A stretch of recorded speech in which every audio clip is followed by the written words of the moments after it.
반갑습니다 여러분, 진존자리입니다.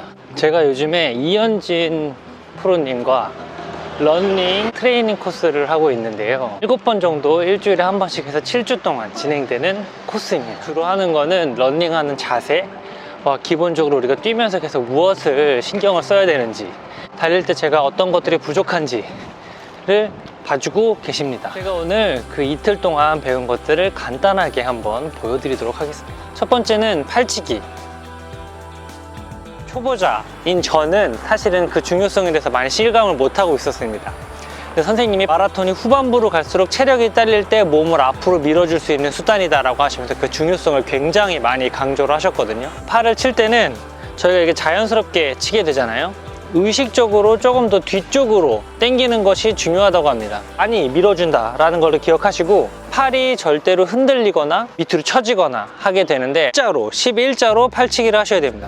이런 식으로 하시는 게 가장 올바른 방법이라고 선생님이 말씀하셨고요. 를 많이 하시면은 결국에는 이제 어깨가 아플 때가 오는데, 어깨가 아픈 건 굉장히 당연한 거예요. 그러니까 평상시에 푸시업이나 어깨 운동들을 많이 하셔서 근육을 좀 더 키울 수 있도록 하셔야 되고, 두 번째로는 다리를 구르시는 방법인데, 다리가 동그랗게 뒤쪽으로 이제 굴러가는 자세가 굉장히 중요하거든요. 모양을 최대한 뒤쪽으로 동그랗게 말릴 수 있게, 다리가 뒤로 갔다가 앞으로 갈 수 있는 모양을 만들어줄 수 있게 의식을 하시면서 뛰는 게 중요합니다. 저희가 뭐 포어풋이나 미드풋 이런 것들을 신경 쓰시기 전에 다리 모양을 먼저 만드시는 훈련을 하는 게 중요할 것 같습니다. 세 번째로는 이제 코어 운동인데,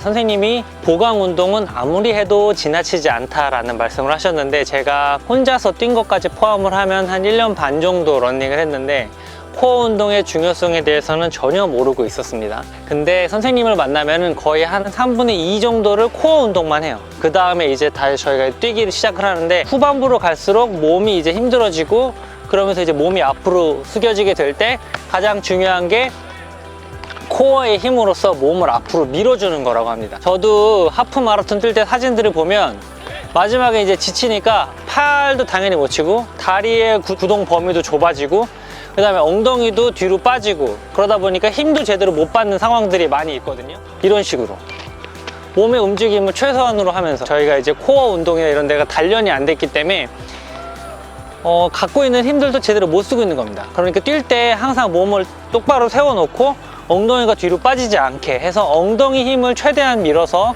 앞으로 튀어나갈 수 있는 훈련을 해야 되는 겁니다. 습관적으로 몸이 앞으로 굽으시는 분들이 있어요. 저 같은 경우에도 몇 바퀴, 한 두세 바퀴 뛰다 보면 저도 정신 놓게 되면 보통 이제 몸이 바로 이렇게 됩니다. 몸은 절대로 숙이시지 말고 똑바로 세우고, 그래야지 엉덩이가 앞으로 나오고, 그러면은 하체 힘을 더 많이 활용하실 수 있거든요. 그러니까 복근 운동, 코어 운동 이런 것들을 운동하시기 전에 한 20-30분이라도 꼭 하시는 것이 중요합니다. 오늘은 제가 그 2번의 트레이닝 코스 동안 배운 것들을 간단하게 영상으로 남겨봤는데요. 팔치기의 중요성, 다리 모양, 그 다음 코어 운동 같은 것들은 여러분들 계속 신경 쓰시면서 트레이닝을 하시면 훨씬 더 좋은 결과 얻으실 수 있을 것 같고요. 2주 뒤에 이제 서울 마라톤을 저는 나가려고 준비를 하고 있는데, 올 초에 있었던 동아 마라톤의 기록보다도 조금 더 나아질 수 있는 훈련을 하면서 준비를 하도록 하겠습니다. 오늘도 영상 봐주셔서 감사합니다. 안녕히 계세요.